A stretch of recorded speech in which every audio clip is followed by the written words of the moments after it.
Yang akan kita bahas pada kesempatan kali ini adalah tentang kontroversial seputar Nabiullah yang mulia Nabi Isa alaihi salam. Kita tahu bahwasanya Nabi Isa adalah sosok yang diperselisihkan oleh umat di dunia ini, terutama antara Yahudi, Nasara dan umat Islam. Secara sederhana, orang Yahudi menganggap Nabi Isa adalah anak zina, ya, adalah anak zina, ya. Karena Maryam berzina dengan seorang laki, akhirnya melahirkan Nabi Isa tanpa adanya pernikahan. Dan sebaliknya, di sisi yang lain orang-orang Nasara berlebih-lebihan sehingga menganggap Nabi Isa sebagai anak Tuhan atau dia Tuhan yang sesungguhnya jelmaan Tuhan atau dia satu dari yang tiga, Trinitas, ya. Adapun yang pertengahan adalah umat Islam. Nabi Isa adalah nabi yang sangat mulia. Ibundanya Maryam adalah seorang wanita yang suci, ya, yang Allah walati ahsanat farjaha, yang Allah puji bahwasanya dia adalah seorang wanita yang menjaga kemaluannya, seorang wanita yang suci. Akan tapi Nabi Isa bukanlah anak Tuhan atau jelmaan dari Tuhan. Dan kontroversial ini, ya, insyaallah akan hilang di akhir zaman. Oleh karenanya para ulama mengatakan di antara hikmah kenapa Nabi Isa diangkat oleh Allah Subhanahu wa taala kemudian akan diturunkan di akhir zaman adalah untuk menghilangkan kontroversial ini. Nabi Isa akan turun menjelang hari kiamat tatkala munculnya Al-Imam Mahdi. Tatkala beliau alaihissalam turun, kemudian Imam Mahdi sedang hendak melaksanakan solat, maka Imam Mahdi mempersilahkan Nabi Isa untuk menjadi imam, tetapi Nabi Isa menyuruh Imam Mahdi tetap menjadi imam, ya. Maka dia pun turun dan dia akan membunuh Dajjal, ya. Masihul Huda akan melawan Masihul Dhalalah. Al-Masih yang membawa petunjuk yaitu Nabi Isa akan melawan Al-Masih yang membawa kesesatan, ya. Al-Masih Isa akan melawan Al-Masih Dajjal di akhir zaman. Setelah itu Dajjal tewas, maka Nabi Isa kemudian hidup biasa sebagaimana manusia yang lain, sebagai nabi-nabi yang lain. Kemudian dia meninggal, dikuburkan sebagaimana nabi-nabi yang lain. Maka tatkala itu baru hilang seluruh kontroversial. Yang benar Nabi Isa, ya, adalah seorang nabi mulia, bukan anak zina dan juga bukan anak Tuhan. Taib. Untuk itu pada kesempatan kali ini kita akan menyampaikan tentang kisah Nabi Isa yang Allah sebutkan dalam Al-Quranul Karim, ya. Di antaranya, ya, yang Allah ceritakan dari awal dalam surat Ali Imran ayat 23, ya. Kalau yang bawa Al-Quran silakan buka surat Ali Imran ayat 23 dan seterusnya, surat ketiga ayat 23 dan seterusnya. Saya bacakan, Allah berfirman, Inna Allah astafa Adam wa Nuhan wa ala Ibrahim wa ala Imran alal alamin. Sungguhnya Allah telah memilih Adam, Allah telah memilih Nuh, ya. Adam adalah Abul Bashar, ya, nenek moyang seluruh manusia. Nuh, kata orang, Abul Bashar Ats-Tsani, nenek moyang yang kedua, karena seluruh manusia tatkala itu ditenggelamkan oleh Allah Subhanahu wa taala kecuali Nabi Nuh dan pengikutnya sekitar 80 orang. Kemudian seluruh pengikut Nabi Nuh tidak punya keturunan atau tidak ada keturunannya kecuali anak-anaknya Nabi Nuh alaihissalam. Oleh karenanya Nabi Nuh disebut juga dengan Abul Bashar Ats-Tsani, nenek moyang manusia yang kedua. Kita semua keturunan Nabi Adam dan kita semua juga keturunan Nabi Nuh alaihissalam. Kemudian wa ala Ibrahim, dan Allah memilih memuliakan ali Ibrahim, dan benar dari Nabi Ibrahim lahirlah para anbiya. Dari Nabi Ismail lahirlah Nabi Muhammad SAW, putranya yang pertama. Putranya yang kedua Ishak, dari Ishak Yakub, dari Yakub kemudian Bani Israel, dari Bani Israel ada nabi-nabi Bani Israel. Di antara keluarga yang dimuliakan oleh Allah adalah wa ala Imran alal alamin. Kami memuliakan, Allah pilih Ali Imran. Karena ini adalah keluarga juga yang keluarga yang sangat mulia. Berputar sekitar, ya, Ali Imran, ada Imran punya anak siapa? Maryam. Maryam punya anak nanti Nabi Isa, ya. Kemudian istrinya Imran punya saudari yang menikah dengan Nabi Zakaria. Zakaria punya anak namanya Yahya. Ya. Dari keluarga ini mulai banyak nabi-nabi ya, yang sezaman. Ya. Taib. Allah Subhanahu Wa Taala ya kemudian menjelaskan tentang asal muasal lahirnya Nabi Isa dimulai dengan lahirnya ibundanya Maryam.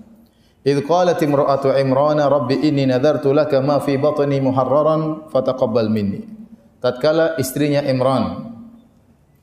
Imran ini adalah seorang alim ulama atau rahib yang paling mulia tatkala itu ya. Dia adalah pemimpin para rahib, terutama rahib-rahib yang mengurusi Baitul Maqdis. Ya, jadi dia pemimpin para rahib. Istrinya bernazar ingin punya anak laki-laki. Kalau dia punya anak laki-laki, maka anak laki-laki ini akan berkhidmah sepenuhnya. Dia nadarkan, istrinya dia wakafkan kepada Allah untuk berkhidmah kepada Masjidil Aqsa. Maka dia berkata, "Fataqabbal minni, ya Allah terimalah dariku nadarku. Innaka anta sami'ul alim." Sungguhnya engkau Maha mendengar lagi Maha mengetahui. Tapi ternyata anaknya bukan laki-laki. Falamma wada'atha qalat rabbi inni wada'tuha unsa. Tatkala dia melahirkan ternyata anaknya wanita. Dia inginnya laki-laki, ternyata Allah mentakdirkan wanita. Dan pilihan Allah adalah yang terbaik. Karena Allah punya rencana dari anak wanita inilah akan lahir Nabi Isa alaihissalam. Kata Allah, wallahu a'lamu bima wada'at, wa laysa dzakaru kal untha. Allah lebih tahu ya tentang apa yang dia lahirkan. Ya, Maryam mengatakan, ya Allah, saya bernadar laki-laki tapi yang lahir perempuan. Allah lebih tahu dan Allah yang telah merencanakan itu semua. Tentunya lelaki tidak seperti wanita. Kemudian kata istrinya Imran, wa inni sammaituha Maryam. Aku menamakan putriku dengan Maryam. Maryam itu disebutkan dalam bahasa mereka bisa artinya abidah, yaitu abid, wanita yang rajin beribadah, atau khadimah, yaitu wanita yang berkhidmah kepada Masjid Aqsa. Itu maknanya Maryam. Wa inni u'iduha bika wa dzurriyyataha minasyaitonir rajim. Dan aku meminta perlindungan kepada engkau untuk melindunginya, melindungi Maryam dan melindungi keturunannya dari syaitan yang terkutuk. Sehingga dikatakan ya Nabi Isa tatkala lahir ya tidak menangis, tidak diganggu oleh syaitan. Kenapa? Karena berkat doa dari neneknya. Neneknya mendoakan agar Maryam dilindungi oleh Allah dari gangguan syaitan dan juga keturunannya. Fataqabbalaha rabbuha biqabulin hasanin wa ambataha nabatan hasanan wa kaffalaha Zakaria. Ya, kata Allah Subhanahu wa taala, maka Allah menerimanya sebagai nazar dengan penerimaan yang baik. Dan Allah mendidiknya dengan pendidikan yang baik, dan Allah menjadikan Zakaria yang memeliharanya. Ya, jadi waktu Maryam melahirkan putri waktu ibunda istrinya Imran melahirkan Maryam masih kecil ya, maka Maryam dibawa karena sudah dinadarkan untuk berkhidmah kepada Masjidil Aqsa, dibawalah ke Masjidil Aqsa. Di situ banyak rahib-rahib yang mereka berebut-rebutan untuk memelihara Maryam. Mereka bangga ini anak dari orang alim mereka, Imran. Jadi mereka ingin merawat siapa? Maryam. Sehingga terjadi perselisihan di antara mereka. Makanya Allah mengatakan, "Wa ma kunta ladaihim idh yulquna aqlamahum ayyuhum yakfulu Maryam, wa ma kunta ladaihim idh yakhtasimun." Ya, dzalika min amba'il ghaibi nuhihi ilaik. Kata Allah, inilah dari wahyu tentang hal gaib yang kami beritahukan kepada engkau wahai Muhammad. Padahal engkau tidak hadir waktu mereka sedang melemparkan undian siapa di antara mereka yang akan mengurusi Maryam, dan kau tidak hadir tatkala mereka sedang berselisih. Jadi mereka berebut-rebutan untuk bisa melihara siapa? Maryam. Akhirnya tatkala mereka melemparkan undian, keluarlah nama Zakaria. Zakaria yang akhirnya merawat Maryam ya. Dan Zakaria itu kebetulan punya hubungan keluarga dengan Maryam. Kenapa? Karena istrinya Zakaria saudari kandungnya ibunya Maryam. Istrinya Zakaria saudari kandungnya ibunya Maryam. Jadi istrinya Zakaria adalah bibinya siapa? Maryam. Paham? Ya, istrinya Zakaria adalah bibinya Maryam ya. Akhirnya Zakaria pun yang memelihara Maryam ya. Dan terjadi keanehan, mulailah Maryam tumbuh menjadi seorang wanita yang salehah, mulai berkhidmah kepada Masjidil Aqsa, dan dia punya ruangan khusus di situ dia beribadah kepada Allah Subhanahu wa taala, ya. Kemudian Zakaria selalu membawakan makanan buat Maryam. Tapi sering terjadi keanehan. Kata Allah Subhanahu wa taala, "Kullama dakhala 'alaiha Zakaria al-mihrab wajada 'indaha rizqa." Setiap kali Zakaria masuk ke ruangan khususnya Maryam yang di situ dia beribadah kepada Allah, dia mendapati ternyata ada makanan di situ. Makanan ini aneh. Keanehan pada dua hal. Pertama, tidak ada yang bawa makanan tersebut, tiba-tiba makanan itu ada sendiri. Yang kedua, makanan tersebut kata para ulama seperti buah-buah yang di musim panas, tatkala kalau lagi musim dingin, tiba-tiba ada buah-buahan yang tidak muncul kecuali di musim panas. Hadir di situ, ada makanan tersebut. Tatkala musim dingin, tatkala musim panas, hadir makanan buah-buahan yang tidak tumbuh kecuali di musim dingin. Jadi ada keanehan. Dari sisi dari mana datangnya, dari sisi jenis makanannya aneh. Maka Zakaria bertanya kepada Maryam, "Qala ya Maryamu, anna laki hadha?" Wahai Maryam, dari mana kau dapatkan makanan ini? Maryam menjawab, "Qalat huwa min indillah."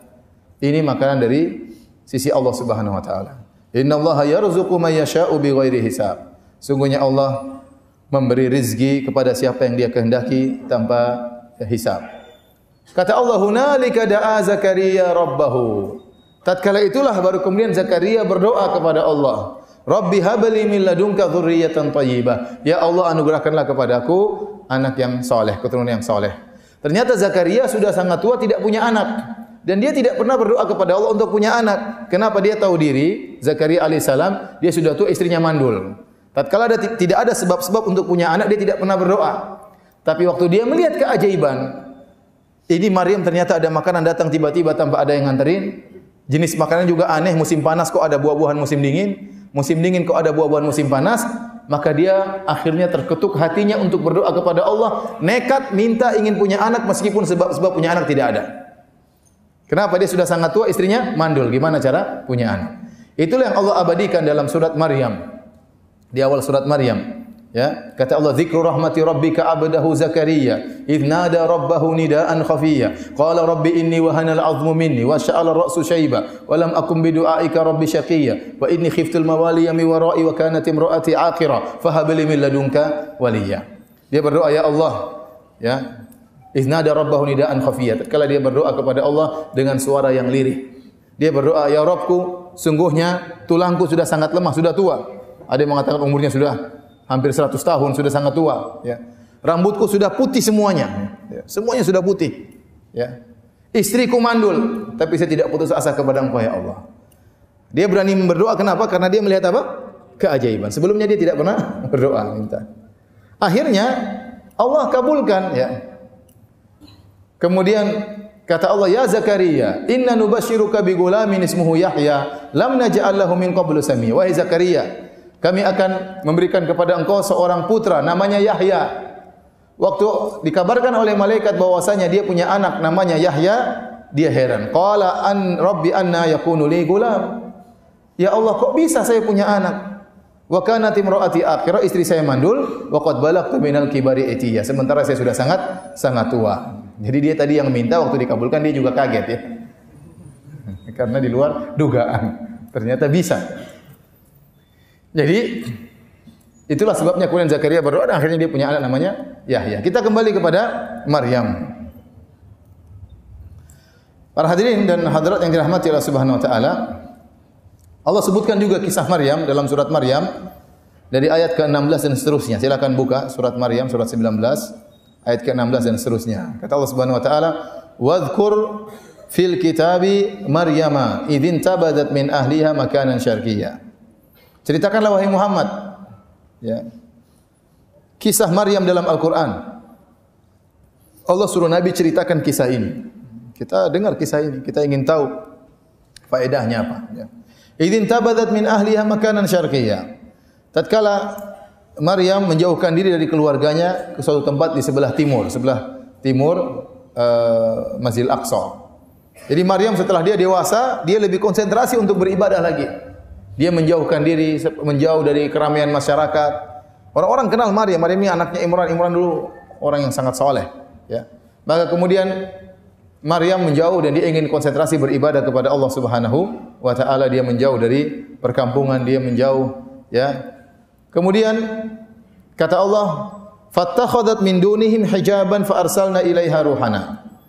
Kemudian dia membuat tabir, hijab melindungi mereka agar dia konsentrasi. Jadi enggak ada yang ganggu-ganggu dia. Dia buat tabir. Ya. Kata Allah, Allah uji dia, fa arsalna ilaiha ruhana fatamatsala laha basharan sawiyya. Maka kami pun ngirim kepada Maryam ruhan, itu malaikat Jibril datang. Fatamatsala laha basharan sawiyya. Kemudian malaikat Jibril menjelma menjadi seorang laki yang sempurna, itu sangat tampan. Sangat tampan. Ini godaan besar bagi Maryam. Ada laki tampan ketemu dengan dia. Kemudian tatkala laki tampan tiba-tiba tersebut muncul di hadapan Maryam, Maryam mengira ini lelaki jahat, ingin berbuat buruk kepada dirinya. Maka Maryam berkata, qalat inni a'udzu birrahmani minka in kunta taqiyya. Aku berlindung kepada Allah dari gangguanmu kalau kau benar-benar bertakwa. Jadi Maryam melakukan dua hal agar dia terhindar dari godaan lelaki. Pertama dia mengatakan, ya Allah aku berlindung kepadamu. Yang paling penting ini, berlindung kepada Allah. Ya, jangan sampai kita terjerumus dalam hal yang dilarang oleh Allah Subhanahu wa taala. Yang kedua dia mengatakan, ittaqillah, wahai si fulan, wahai sang lelaki, bertakwalah kepada Allah Subhanahu wa taala. Dia ingatkan lelaki tersebut, ya. Jadi ini Allah sampaikan hal ini untuk menjelaskan bahwasanya Maryam benar-benar suci. Ya. Dia menjauh karena beribadah kepada Allah. Ada laki-laki datang tampan, datang menggodanya, dia berlindung dan dia mengingatkan laki tersebut, bertakwalah kepada Allah Subhanahu wa taala. Seandainya kalau dia bermaksiat tidak ada yang lihat, tapi dia mengingatkan laki tersebut, ittaqillah, hati-hatilah engkau. Kemudian ternyata itu adalah malaikat Jibril. Lelaki yang sangat tampan tersebut malaikat Jibril. Maka dia mengatakan, innama ana rasulu rabbiki li ahaba laki gulaman zakiyya. Sungguhnya aku adalah utusan dari Rabbmu untuk mengabarkan kepada engkau, ya, bahwasanya kau akan punya anak, seorang anak yang suci, yaitu Nabi Isa alaihissalam. Maryam berkata, qalat anna yakunu li gulamun wa lam yamsasni basharun wa lam aku baghiyya.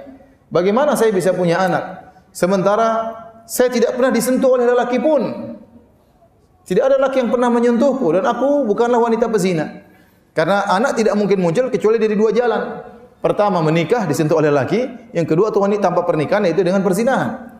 Kalau enggak dengan pernikahan, dengan perzinahan, dan saya bukan dua-duanya, bagaimana saya bisa punya anak? Kata Maryam. Kata Jibril alaihissalam, qala kadzalika qala rabbuki huwa alayya hayyin. Demikianlah kata Rabbmu, itu perkara yang mudah bagi Allah Subhanahu wa taala. Tinggal bilang apapun, fayakun, gampang bagi Allah. Adam saja tanpa ayah tanpa ibu, ya, bisa muncul tanpa ayah tanpa ibu, ya. Kemudian kata Allah, walinaj'alahu ayatan lin-nasi wa rahmatan minna. Kami akan jadikan anakmu Isa sebagai tanda-tanda kebesaran kami bagi manusia. Wa rahmatan minna, dan sebagai bentuk kasih sayang kami kepada mereka. Wa kana amran maqdiya, ini perkara yang tidak bisa dihindari, sudah diputuskan wahai Maryam. Maryam merasakan ini tugas yang sangat berat. Maka hamillah dia, ya. Jibril meniupkan, ya, dari ruh yang Allah ciptakan masuk ke dalam rahim Maryam. Kata Allah, fahamalathu fantabadat bihi makanan qasiyya, maka dia pun hamil. Ini berat, antum bayangkan bagaimana ujian Maryam. Maryam ini wanita yang soleha, terkenal suci, masyhur di kalangan masyarakat, wanita yang soleha. Bapaknya dulu pemimpin para ustadz istilah kita, ya. Tidak pernah melakukan macam-macam, tidak pernah nakal, tidak pernah berhubungan laki-laki, tahu-tahu pulang hamil. Kira-kira bagaimana? Berat. Berat. Maka ini ujian yang berat bagi Maryam. Kata Allah, fahamalatu fantabadat bihi makanan qasiyya. Maka dia hamil, dia pun pergi ke tempat yang jauh. Kenapa? Kalau dia hamil kemudian datang, akan jadi cibiran manusia. Apalagi kalau hamilnya 9 bulan. 9 bulan dia akan dihina-hina terus. Maka dia menjauh. Dia menjauh agar tidak diketahui oleh orang-orang dalam kondisi hamil. Sendirian. Tidak lapor kepada siapa-siapa, sendirian. Berat yang dia hadapi. Sampai tibalah setelah 9 bulan atau waktu yang sudah ditentukan, tibalah saatnya dia melahirkan. Jadi orang bayangkan, oh rupanya kamu selama ini pergi berzina. Kan dia menjauh selama ini beribadah kepada Allah. Pulang-pulang tahu-tahu punya anak. Ini perkara yang sangat berat. Sampai tatkala tiba saatnya melahirkan, kata Allah Subhanahu wa taala, fa'aja'aha al-makhadu ila jid'in nakhlati qalat ya laitani mitu qabla hadha wa kuntu nasyan mansiya. tatkala rasa sakit yang dia rasakan untuk melahirkan, dan dia segera pergi menuju ke pangkal korma. Kemudian dia berkata, seandainya aku mati sebelum ini dan aku adalah manusia yang terlupakan. Kenapa? Dia membayangkan betapa berat yang dia rasakan. Saat itu dia sedang dalam kondisi sakit karena akan melahirkan. Kemudian dia kelaparan dan dia kehausan. Berkumpul 3 perkara ini pada Maryam. Ya. Dan dia mengatakan, sampai dia berangan-angan, coba saya mati sebelum ini. Dia bayangkan, ini anak kalau lahir, terus saya pulang, apa kata dunia? Ya, antum bayangkan kalau antum menjadi posisi dia. Ya. Ini apa kata dunia? Coba saya mati sebelum ini. Saking beratnya apa? Beratnya ujian yang dia hadapi. Kemudian Allah berfirman, "Fanadaha min tahtiha alla tahzani." Tiba-tiba ada suara dari bawahnya berkata, "Alla tahzani, jangan kau sedih wahai Maryam.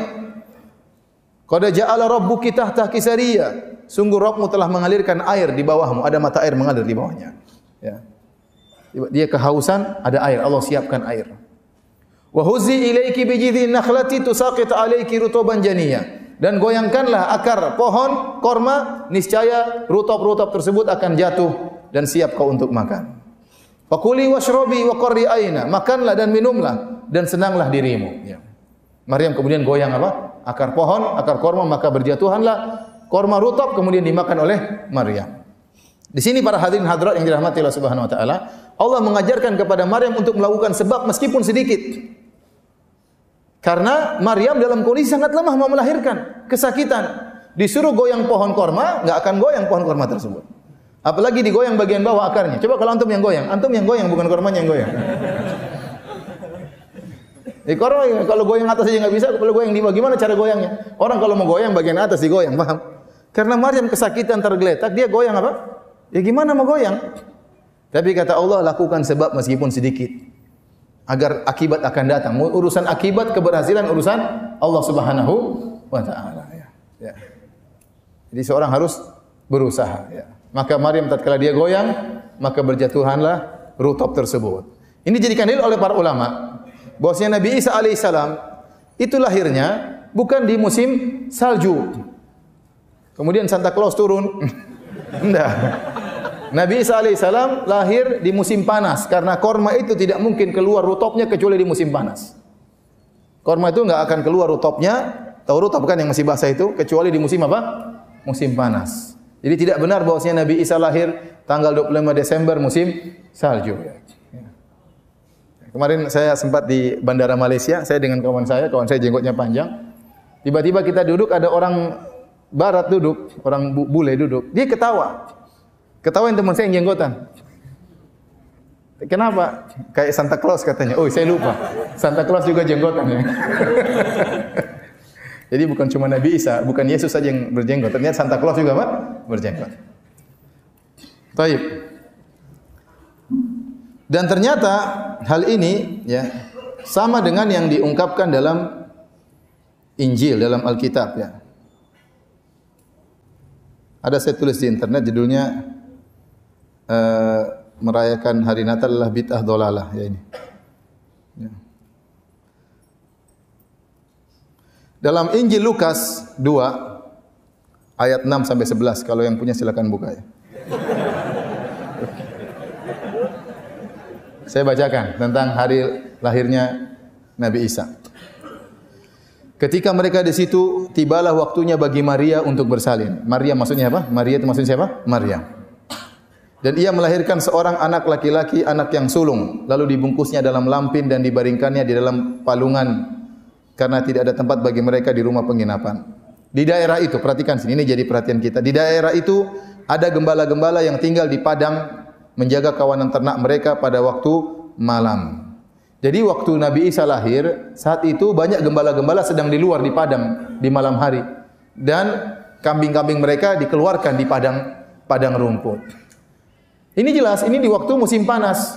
Kalau musim dingin, kambing-kambing dimasukkan dalam apa? Kandang kedinginan. Ini sudah musim dingin, musim salju ditaruh keluar yang enggak. Tatkala disebutkan di sini di daerah itu ada gembala-gembala yang tinggal di padang menjaga kawanan ternak mereka pada waktu malam. Ternyata di malam hari kambing-kambing dikeluarkan dan itu tidak mereka lakukan oleh para pengembala kecuali di musim apa? Musim panas. Maka ini menguatkan kita bahwasanya Nabi Isa lahirnya bukan musim salju tapi musim panas tatkala korma mengeluarkan rutop-rutopnya. Ya. Oleh karenanya banyak di antara orang-orang Nasrani yang mengingkari akan hal ini. Mereka tidak percaya bahwasanya Nabi Isa lahir pada tanggal 25 Desember. Ya. Bahkan mereka juga mengatakan para sahabat dahulu, sahabatnya Nabi Isa, Al-Hawariyun tidak pernah merayakan hari lahirnya Nabi Isa. Ya, jadi bid'ah sebenarnya di sisi mereka. Karena mereka sebutin ya para sahabat, para tabi'in untuk versi mereka tidak pernah merayakan hari kelahiran Nabi Isa. Itu hari kelahiran Nabi Isa munculnya belakangan, tanggalannya pun tidak beres. Jadi tanggalnya tidak beres, perayaannya pun tidak pernah dirayakan oleh para Hawariyun. Taib. Kata Allah, fakuli washrabi wa qurri aina. Makanlah engkau dari rutop tersebut, washrabi, minumlah dari mata air yang alir di bawahmu, wa qurri aina, dan bahagialah engkau. Fa imma taroyinna minal bashari ahadan. Fakuli inni nadartu lirrahmani sauman falan ukallimal yauma insiya. Kalau engkau melihat seorang lelaki, manusia manapun, maka katakanlah sungguhnya aku telah bernazar kepada Allah untuk tidak ngomong sama sekali. Falan ukallimal yauma insiya. Maka aku tidak akan berbicara dengan manusia sama sekali. Allah kasih solusi kepada Maryam. Wah Maryam, percuma. Tidak bisa kau menjelaskan, orang tidak akan percaya. Bagaimana engkau bawa anak, terus tanya, kau bisa punya anak? Gimana cara menjelaskan? Gak masuk akal. Mau pakai dalil apapun, orang bilang, ya ini kamu berzina. Suami gak ada, ya bagaimana lagi bisa punya anak? Mau bilang ada malaikat datang, malaikat tiup, orang gak percaya. Makanya jalan satu-satunya yang terbaik, kata Allah, sudah kamu diam aja, gak usah ngomong. Gak usah ngomong, diam saja. Akhirnya yang dikhawatirkan pun terjadi. Kata Allah, fa'atat bihi qaumaha tahmiluh. Maka Maryam pun gendong Nabi Isa, sudah lahir. Bayangkan, pulang kampung bawa anak. Mulailah orang kumpul rame. Ini berat sekali bagi apa? Maryam, dia tidak bisa bayangkan bagaimana susahnya dia. Qalu ya Maryam, langsung mereka komentar. Qalu rame-rame komentar ini. Ya Maryam, laqad ji'ti syai'an fariya. Wahai Maryam, kau telah melakukan perkara yang sangat buruk. Zina. Ya ukhta Haruna, ma kana abuki imra'a sawin wa ma kanat ummuki baghiyah. Wahai saudarinya Harun. Kemungkinan besar Maryam ini punya saudara namanya Harun, tapi bukan Nabi Harun alaihissalam. Tetapi para anbiya, para Bani Israel dahulu, mereka menamakan anak-anak mereka dengan nama-nama nabi.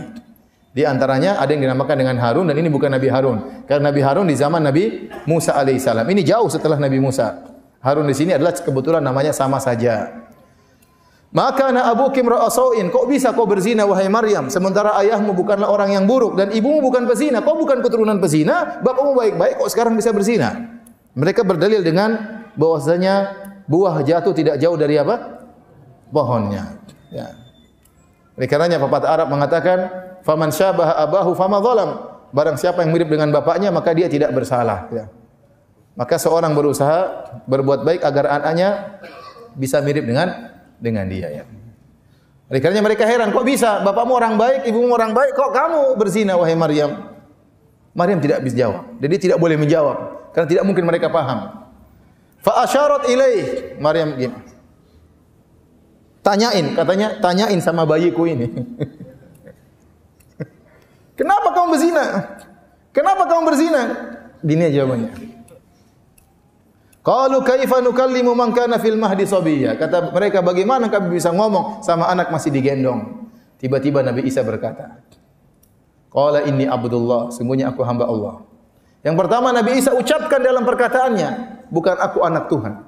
Tapi dia berkata, qala inni abdullah, aku adalah hamba Allah. Ataniyal kitaba wa ja'alani nabiyya. Allah telah akan memberikan kepada aku Alkitab, Injil, dan Allah akan menjadikan aku seorang apa? Nabi. Wa ja'alani mubarakan aina ma kuntu, dan menjadikan aku sebagai orang yang penuh berkah dimanapun aku berada. Kata para ulama, karena Nabi Isa dimanapun dia mengajarkan kebaikan, maka dia diberi berkah dimanapun dia berada. Kemudian wa awsani bis salati waz zakati ma dumtu hayya. Dan Allah mewasiatkan kepadaku untuk salat dan untuk bayar zakat selama aku masih hidup. Wa barram biwalidati, dan aku akan berbakti kepada ibundaku ini. Walam yaj'alni jabbaran syaqiyya, dan Allah tidak menjadikan aku orang yang sombong terhadap ibundaku. Aku patuh kepada ibundaku, aku tunduk kepada ibundaku. Syaqiyya, dan Allah tidak menjadikan aku orang yang celaka. Wassalamu alayya yauma wulidtu wa yauma amutu wa yauma ub'atsu hayya. Dan Allah berikan keselamatan kepadaku tatkala aku lahir, tatkala aku mati, dan tatkala aku dibangkitkan. Ini perkataan Nabi Isa alaihissalam. Taib hadirin yang rahmati Allah Subhanahu wa taala, Nabi Isa alaihissalam di antara mukjizatnya adalah berbicara waktu kecil. Dan anehnya saya baca dalam sebagian literatur, saya belum cek di Alkitab ya. Tetapi sebagian ulama mengatakan, Ibnu Qayyim mengatakan, mukjizat Nabi Isa bisa ngomong sejak kecil cuma ada di Al-Qur'an. Makanya Al-Qur'an itu mengagungkan Nabi Isa lebih daripada yang di Alkitab.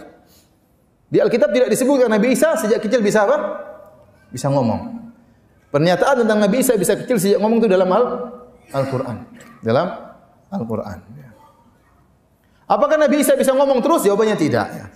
Dia bisa ngomong sebentar itu saja untuk menghilangkan tuduhan terhadap ibundanya. Ya, antum kira Nabi Isa sejak kecil sudah jadi nabi?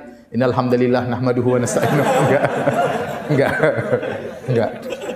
Kata para ulama, dia masih kecil bisa ngomong sebentar, setelah itu tidak bisa lagi. Kemudian dia tumbuh besar, setelah dia dewasa baru kemudian diangkat menjadi seorang nabi. Ya. Dewasa baru kemudian diangkat menjadi seorang nabi. Ya. Perhatikan di sini, Nabi Isa tatkala berbicara dia menyebutkan sifat-sifat dia sebagai seorang rasul. Pertama dia mengatakan inni Abdullah, aku adalah hamba Allah. Atani alkitab, aku punya alkitab nanti. Sebagaimana rasul-rasul yang lain. Dan ini dalil bahwasanya Nabi Isa bukan Tuhan. Dia hamba Allah, dia bawa alkitab. Kalau Tuhan ngapain bawa alkitab? Langsung ngomong langsung, paham? Kalau Tuhan ngapain bawa alkitab? Tuhan itu langsung ngomong sama makhluknya. Nabi Isa tidak ada bedanya dengan nabi-nabi yang lain, sama-sama bawa kitab suci dari mana? Dari Tuhan. Kalau dia Tuhan, dia tidak perlu bawa kitab suci. Dia ngomong langsung. Wa ja'alani nabiyya, dan dia menjadikan aku seorang nabi. Dia menjadikan aku berkah dan dia menyuruhku untuk salat.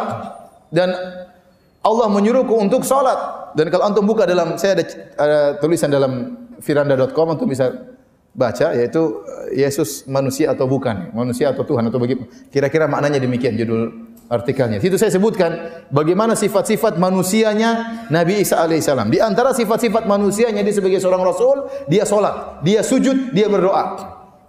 Kalau dia Tuhan, ngapain dia salat? Salat sama siapa? Dia sendiri Tuhan. Kalau dia salat, dia beribadah kepada siapa? Dia sendiri Tuhan. Kalau dia salat, kalau dia Tuhan, ngapain dia berdoa? Berdoa kepada siapa? Kalau dia Tuhan, orang berdoa sama dia. Waktu dia berdoa menunjukkan dia bukan Tuhan. Dia bukan Tuhan. Dia di sifat-sifat dia. Kemudian bis salati waz zakat, suruh bayar zakat. Kalau Tuhan ngapain bayar zakat? Kalau Tuhan ngapain bayar zakat? Dia seorang nabi sebagai manusia yang lainnya. Dia bayar zakat. Ya. Dan berbakti kepada ibundanya, ya. Berbakti kepada ibundanya. Kemudian kata dia, keselamatan bagiku tatkala aku lahir.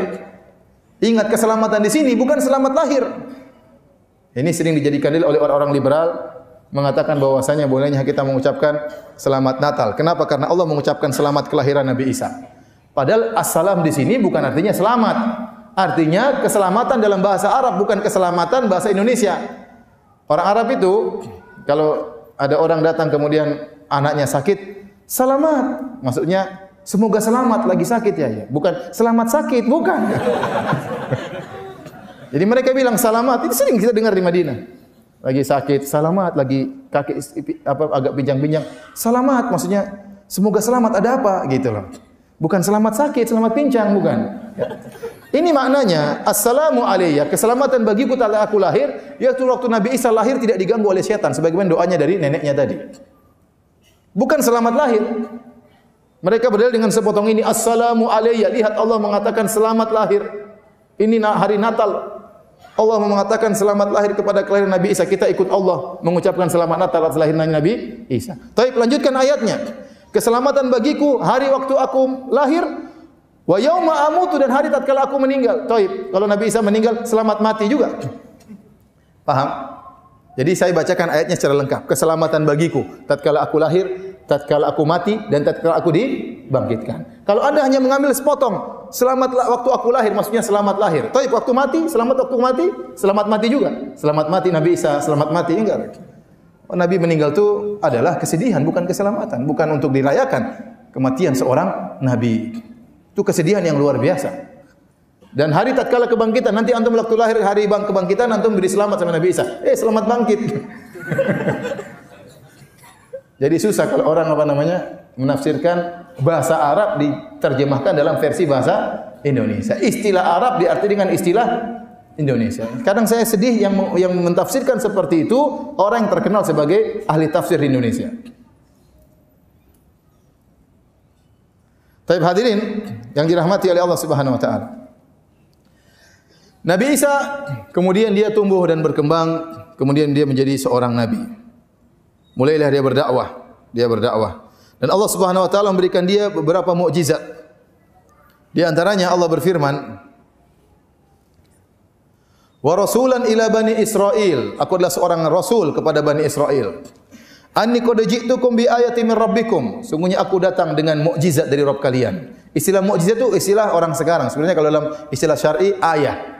Tapi kita menamakan apa? Mukjizat. Ya. Ayat maksudnya mukjizat. Di antaranya anni akhluqu lakum minat-tini ka hay'atit tayri fa anfukhu fihi fayakunu tayran bi idznillah. Jadi Nabi Isa dia bikin burung dari semacam tanah liat, kemudian dia tiup, burung tersebut jadi daging terbang jadi burung yang nyata. Ya. Nabi Isa di antara mukjizat demikian. Ini tanah liat dia bikin burung model burung, kemudian ditiup terbang. Ya. Dengan izin Allah. Wa ubri'ul akmaha wal abrasa. Kemudian aku menyembuhkan orang yang buta diusap oleh Nabi Isa kemudian sembuh. Nabi Isa di antaranya disebut Al-Masih karena dia mengusap. Dia mengusap orang sakit langsung sembuh. Penyakit baras, penyakit albino yang putih-putih itu dia sentuh kemudian apa? Sembuh. Disebutkan oleh Ibnu Katsir rahimahullah dalam Al-Bidayah wa Nihayah bahwasanya para anbiya diberikan mukjizat sesuai dengan perkara-perkara yang lagi ngetren, lagi booming di zamannya. Contoh Nabi Musa alaihissalam diberikan mukjizat berkaitan dengan tongkat yang bisa berubah menjadi ular. Kenapa di zaman Nabi Musa orang-orang lagi ngetren masalah sihir, lagi booming. Orang merasa hebat kalau jagoan sihir. Maka Allah memberikan dia mukjizat yang mirip dengan sihir tapi bukan sihir. Ya. Makanya tongkatnya berubah menjadi ular yang nyata, bukan halusinasi, ya, bukan salah melihat, ya, tipuan mata, tapi benar-benar zat kayu berubah menjadi daging, menjadi ular. Dan tongkatnya juga memukulkan lautan, lautan terbelah menjadi terbuka menjadi 12 pintu untuk dilewati oleh 12 suku Bani Israel. Jadi mukjizat Nabi Musa berkaitan mirip dengan sihir tapi bukan sihir. Seperti Nabi Muhammad SAW. Mukjizat Nabi Muhammad Al-Quranul Karim. Kenapa? Tatkala di zaman Nabi Muhammad SAW orang-orang sedang gandrung-gandrungnya bersyair-syair, berlomba tentang syair. Mereka bangga kalau mereka bisa mengucapkan syair yang sangat indah dengan balaghah yang tinggi. Maka Allah turunkan Al-Quran yang di mana mereka tahu ini bukan karangan manusia karena balaghahnya yang terlalu tinggi sehingga mengalahkan seluruh syair-syair yang ada. Ya. Demikian juga berkaitan dengan Nabi Isa alaihissalam. Di zaman beliau orang lagi gandrung masalah pengobatan. Orang jagoan-jagoan mengobati. Tiba-tiba Nabi Isa lebih jago dari mereka semua. Ya, tinggal ngusap sembuh. Tinggal ngusap apa? Sembuh. Lebih daripada menyembuhkan kata Nabi Isa wa uhyil mauta biiznillah, dan aku bisa menghidupkan yang mati dengan izin Allah. Ada orang mati Nabi Isa hidupkan, hidup lagi. Ini mukjizat Nabi Musa, Nabi Isa alaihissalam Allah berikan sebagai bukti dia adalah seorang nabi. Di antara mukjizatnya wa unabbiukum bima ta'kuluna wa ma tadkhiruna fi buyutikum, dan aku bisa kabarkan kalian apa yang kalian sedang makan, apa yang kalian simpan di rumah. Nabi Isa tahu. Inna fi dzalika laayatan lakum, sungguh ini semua adalah tanda-tanda kebesaran Allah bagi kalian in kuntum mukminin, jika kalian benar-benar beriman. Jadi Allah bekali Nabi Isa dengan apa namanya? Dengan mukjizat-mukjizat. Baik, hadirin dan hadirat yang dirahmati Allah Subhanahu wa taala.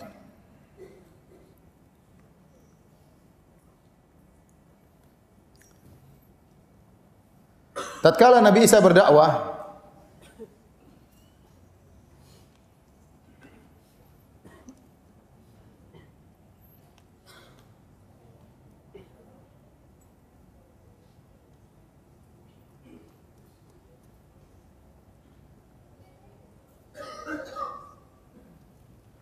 Nabi Isa alaihissalam mendakwahkan tauhid.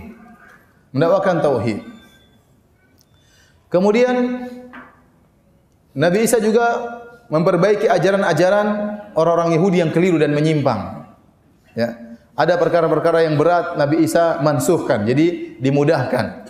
Ini membuat orang-orang Yahudi hasad kepada Nabi Isa alaihissalam. Mereka tidak suka Nabi Isa yang menjadi nabi. Kenapa? Karena mereka berharap bahwasanya nabi yang terakhir yang mereka tunggu-tunggu adalah nabi yang hebat seperti Daud alaihissalam. Dan mereka meyakini bahwasanya nabi tersebut harus keturunan Nabi Daud alaihissalam. Dan nabi tersebut akan hebat bisa mengalahkan Romawi. Jadi Nabi Isa diutus di zaman kekuasaan Romawi. Di zaman kekuasaan Romawi. Ternyata Nabi Isa waktu diutus dia tidak berbicara tentang pemberontakan, bagaimana memberontak terhadap Romawi. Dia berbicara tentang tauhid. Dia berbicara tentang tauhid, tentang akhlak yang mulia. Hal ini membuat orang-orang Bani Israel jengkel, orang-orang Yahudi. Ini nabi macam apa ini? Kita mau nabi yang jagoan ya, yang bisa menaklukkan Romawi. Ini nabinya tidak. Nabinya ngomong tauhid, kemudian menjelaskan tentang akhlak yang mulia. Ya maka mereka enggak suka. Akhirnya mereka memprovokasi kerajaan Romawi untuk menangkap Nabi Isa. Tapi tidak ada bukti Nabi Isa tidak pernah memprovokasi kerajaan Romawi. Dia hanya menyampaikan tauhid tentang akhlak yang benar. Ya. Dan akhirnya orang-orang Yahudi berusaha untuk membunuh siapa? Nabi Isa. Oleh karenanya Allah sebutkan di antara sifat-sifat orang Yahudi adalah suka membunuh para nabi. Wa qatlahumul anbiya bighairi haqq. Hobi mereka adalah membunuh para nabi tanpa kebenaran. Jadi kalau ada nabi yang tidak sesuai dengan selera mereka, mereka bunuh. Di antaranya yang mereka mau bunuh siapa? Nabi Isa. Ya, makanya saya sering sampaikan, coba antum bayangkan antum seorang ustaz diutus suatu kampung, orang kampung situ hobinya bunuh ustaz. Repot. Repot. Orang Yahudi repot. Nabi Isa diutus kepada kaum yang hobinya bunuh nabi. Nabi tidak sesuai selera mereka bunuh ya. Mereka bunuh. Akhirnya mereka pun berusaha membunuh Nabi Isa alaihissalam.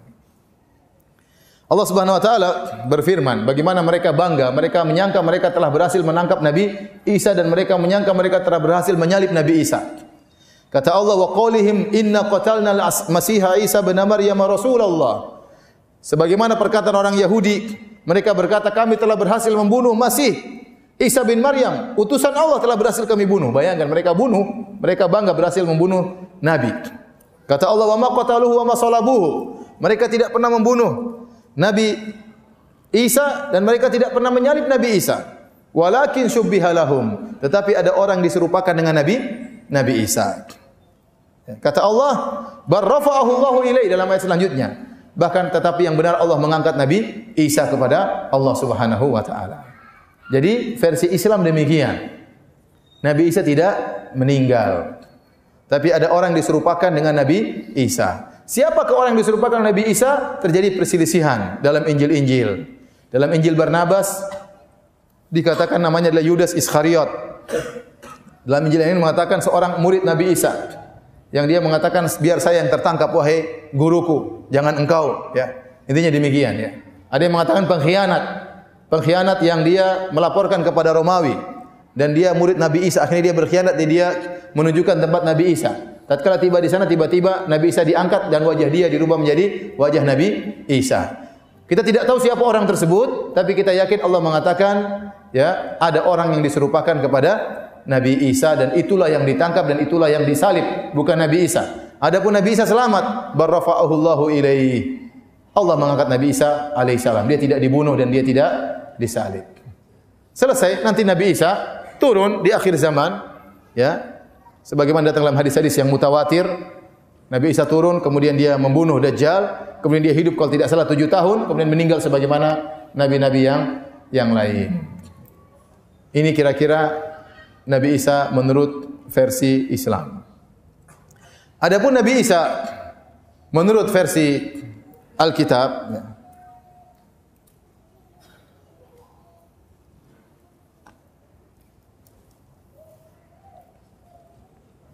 Antum bawa Alkitab tidak? Tidak kan?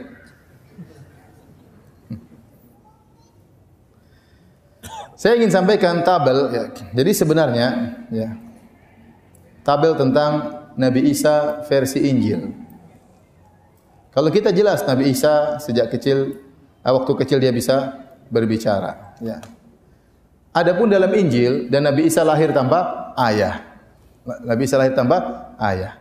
Versi Injil aneh. Nabi Isa itu lahir dengan pernikahan seorang namanya Yusuf An-Najjar. Yusuf An-Najjar. Sini ada tabel ya, tentang nasab Nabi Isa versi Injil. Ya. Ini risalah ilmiahnya Dr. Said Agil Siraj. Tesisnya waktu S2. Judulnya tentang penyimpangan-penyimpangan dalam Injil diakibatkan risalah-risalahnya Paulus. Ini buku sangat bagus, 2 jilid. Jadi menjelaskan tentang bagaimana rusaknya Injil gara-gara pengaruh Paulus. Siapa Paulus tersebut? Paulus adalah seorang yang dahulunya benci terhadap orang-orang Nasara. Dia Yahudi. Dan dia selalu membunuh orang-orang Nasara, mengintimidasi orang-orang Nasara. Ya. Dia tidak bertemu dengan Nabi Isa dan dia juga tidak bertemu dengan murid-muridnya Nabi Isa, tidak. Dia hidup mungkin di zaman tabi'in. Kemudian dia membunuhi orang-orang Nasara. Dia tidak suka. Ya. Suatu hari dia sedang berjalan, dia yang cerita sendiri, Paulus. Waktu dia berjalan berniat untuk mengintimidasi orang-orang Nasara, tiba-tiba Yesus turun. Kemudian mengangkat dia sebagai seorang rasul. Maka dalam versi mereka, Paulus ini adalah seorang apa? Rasul. Tuhannya siapa? Nabi Isa. Kalau kita Nabi Isa rasul, Tuhannya siapa? Allah. Kemudian dia menulis risalah-risalah ini yang kemudian merubah tata pola berfikir orang-orang Nasara. Banyak khurafat-khurafat. Seperti khurafat dosa turunan, khurafat tentang kebaktian, khurafat tentang masalah penyaliban Nabi Isa, ya, dan macam-macamnya. Ini semua yang menciptakan adalah siapa? Paulus. Dalam cerita dia sendiri ada keanehan. Kita tahu sejarah para rasul, tidak ada rasul penjahat kemudian diangkat menjadi rasul, enggak ada. Antum kalau lihat sejarah Nabi Musa, Nabi Isa, Nabi Yusuf, nabi-nabi semuanya orang-orang baik, ya tidak? Nabi Muhammad orang baik atau tidak? Orang-orang baik semuanya, baik-baik kemudian diangkat menjadi seorang rasul. Paulus enggak, penjahat dulu, bunuh-bunuh orang. Kemudian tiba-tiba lagi berbuat kejahatan, tiba-tiba diangkat menjadi seorang rasul. Ini baru dalam sejarah ada rasul yang seperti itu. Ya. Aneh ya. Oleh karena sebagian orang mengatakan sebenarnya Paulus itu Yahudi yang masuk dalam Nasrani untuk merusak agama Nasrani.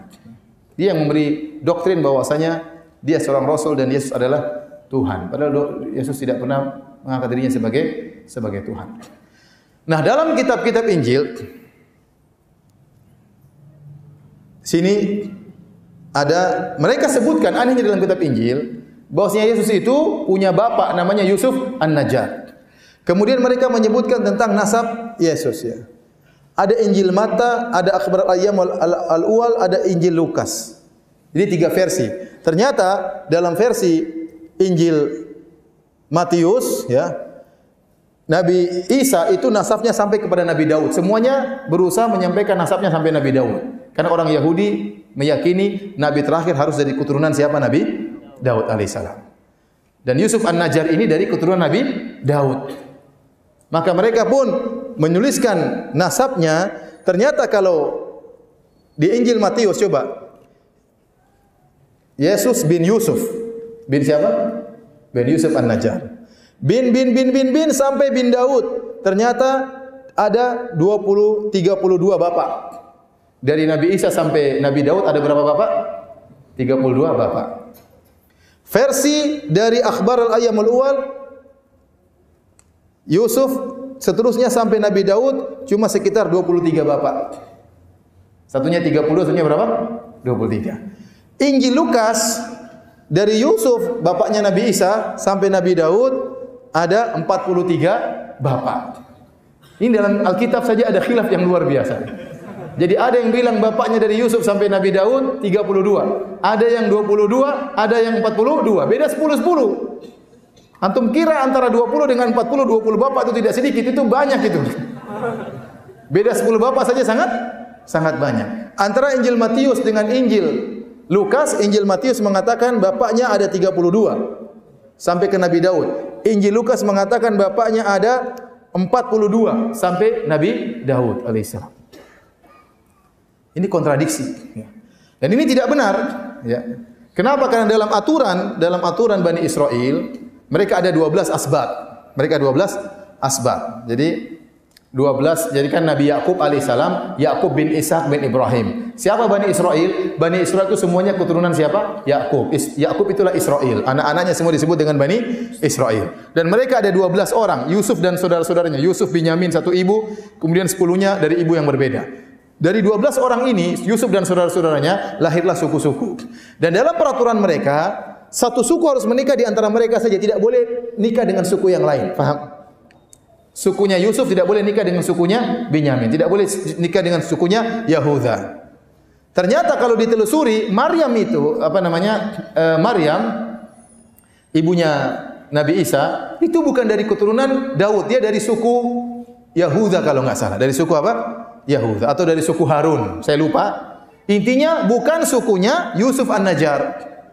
Jadi secara aturan Bani Israel pun Maryam tidak boleh nikah dengan Yusuf An-Najjar karena Yusuf An-Najjar dari keturunan Daud, Maryam dari keturunan suku yang lain. Ini yang satu ya. Yang kedua, kalau kita benarkan ini, berarti tidak ada keistimewaan Nabi Isa. Ternyata Nabi Isa anaknya Yusuf An-Najjar.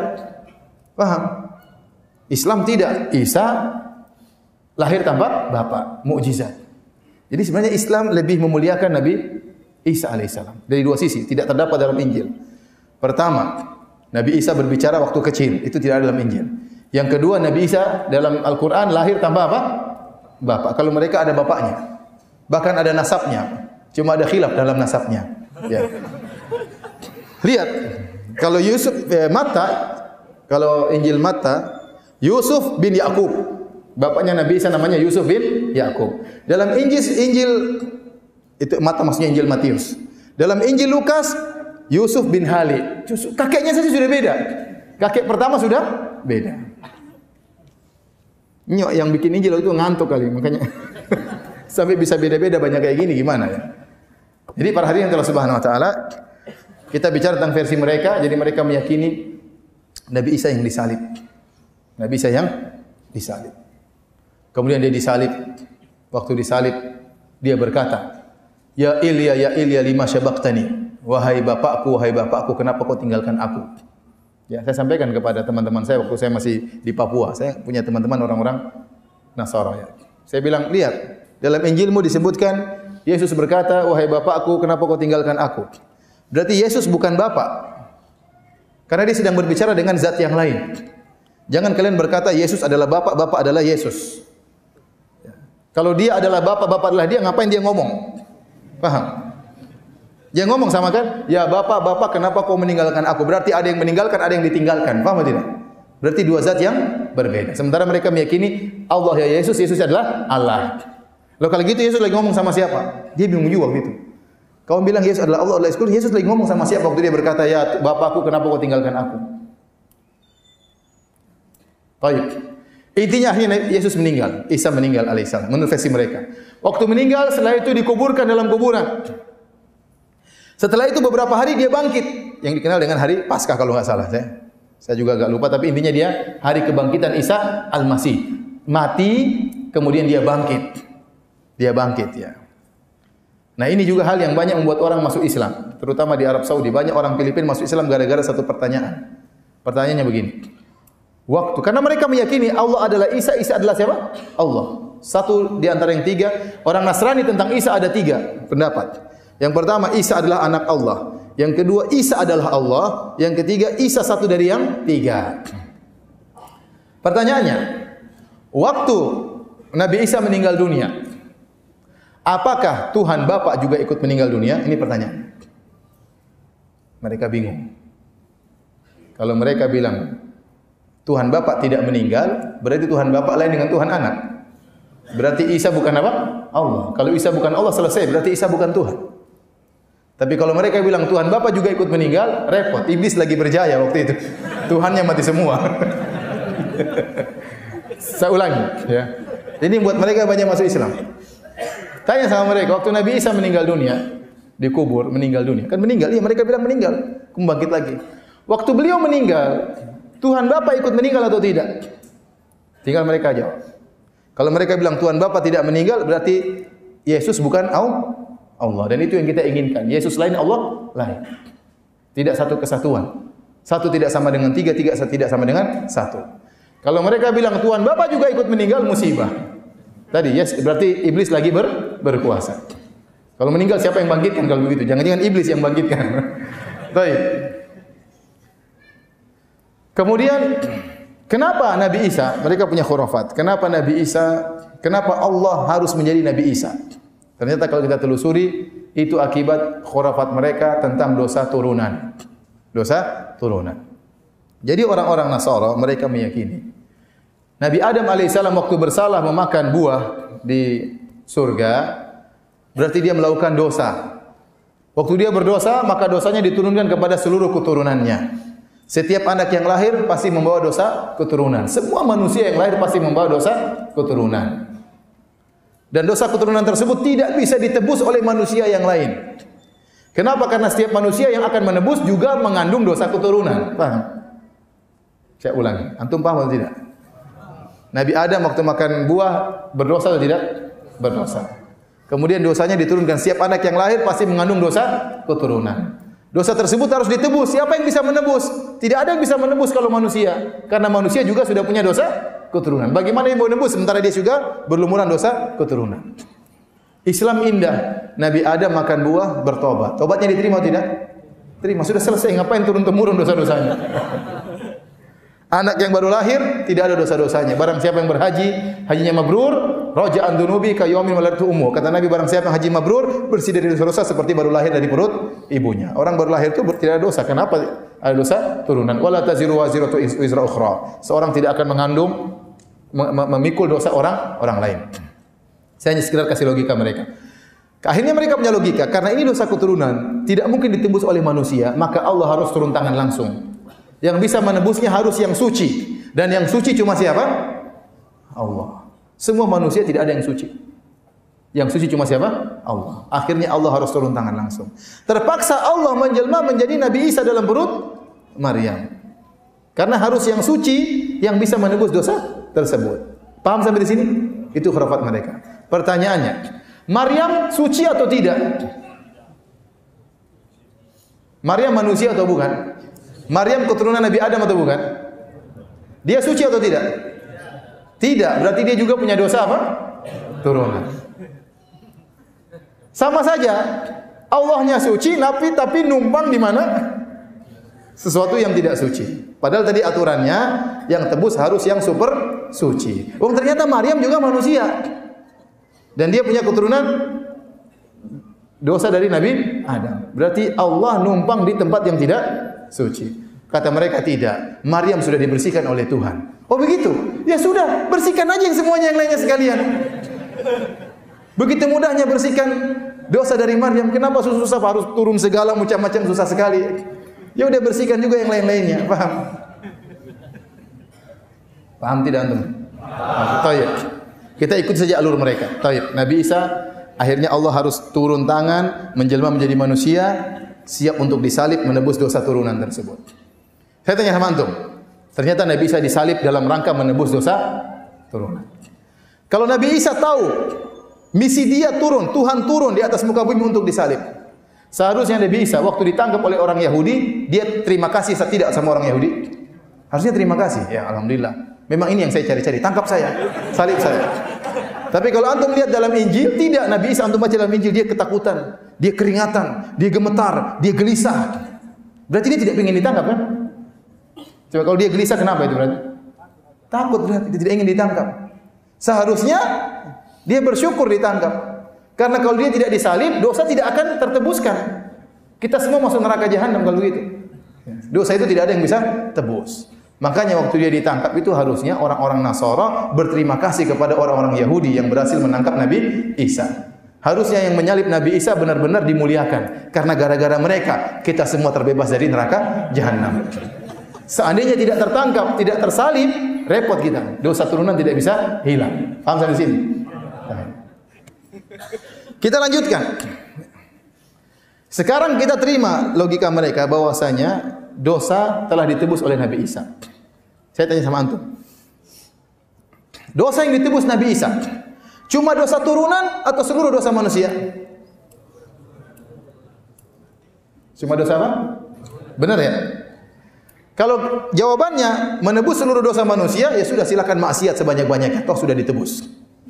Dan tidak mungkin mereka berkata demikian. Mereka akan berkata yang ditebus cuma dosa turunan. Ya akhi, dosa turunan cuma makan buah dibandingkan dengan zina, membunuh, apa hubungannya? Ini dosa kecil sekali. Kalau cuma yang ditebus cuma itu, tidak manfaat, paham? Saya ulangi.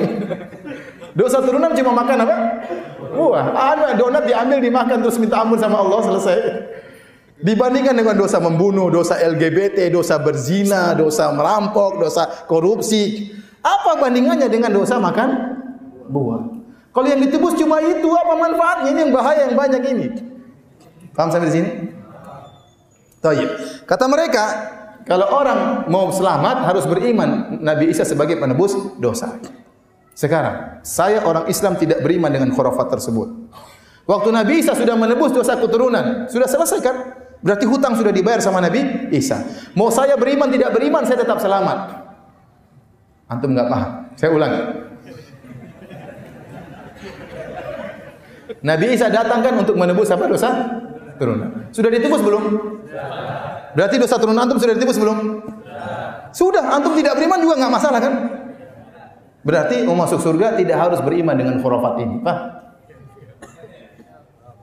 Sementara mereka bilang kalau masuk surga harus beriman Nabi Isa sebagai penebus. Saya bilang dia sudah tebuskan, sudah selesai, sudah bayar hutang, sudah selesai.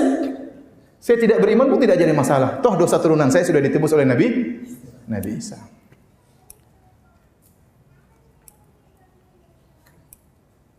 Terus kata mereka, ya bahwasanya, saya tanya sama antum, orang tua sangat sayang kepada anaknya atau tidak? Sangat sayang. Tuhan Bapa sayang kepada Tuhan anak atau tidak? Saya tanya, Tuhan Bapa sayang sama Tuhan anak atau tidak? Sayang, harusnya sayang. Allah Subhanahu wa taala waktu Nabi Ibrahim mau menyembelih anaknya, Nabi Ibrahim ingin menyembelih siapa? Nabi Ismail. Allah sayang, Allah kirim siapa? Kirim kibas, kirim domba untuk disembelih. Itu anak orang padahal. Dia tolong anak orang. Anaknya sendiri tidak ditolong. Anaknya Nabi Ibrahim anak orang bukan? Anak orang. Mau disembelih jadi atau tidak? Tidak jadi. Allah tolong, Allah kirim apa? Allah kirim kambing. Ini anaknya sendiri ditangkap, dia tidak tolong. Apa itu bapak yang sayang sama anaknya? Jadi para hadirin yang Allah Subhanahu wa taala, subhanallah. Antum lihat khurafat seperti ini, agama yang tidak masuk akal, yang tidak logis.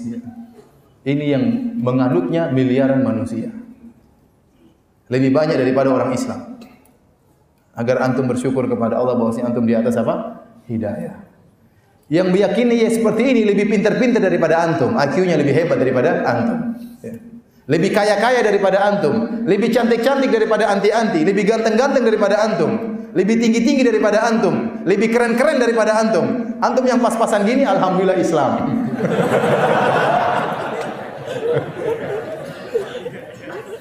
Oleh karenanya kita bersyukur kepada Allah ya. Ini nikmat hidayah ya.